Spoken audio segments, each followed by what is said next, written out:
Assalomu alaykum. Va alaykum assalom. Senim yaxshimisiz? Ha, yaxshi. Uyda kattalardan kim bor? Buvim bor. Amaki, uy ijara pulini so'rab kelmadingizmi? Bugun buvim pensiya olmadilar. Agar bugun so'rasangiz, siqilib, kasal bo'lib qoladilar. Keyin bizdan bekitib yig'laydilar. Bugun ijara pulini so'ramang, iltimos. Hop. Yuzdan chaqirib olasizmi? Ha, faqat pul so'ramang-a. Hop. Assalomu alaykum.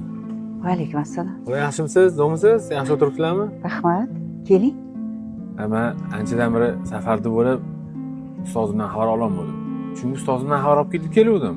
Ustozingiz kimligini bilmayman, bolam. Men anchadan beri bu yerda yetim nabiralarim bilan ijarada turamiz. Qarang, ustozim borib ko'rib duolarini olaman dedim. Alloh sizlarni opera qilib qo'yibdi. Shuni oling, siz duo qilib qo'ying. Yo'q, ustozingizga deb olib kelgan ekansiz. Siz duo qilib qo'ysangiz bo'ldi. Rahmat.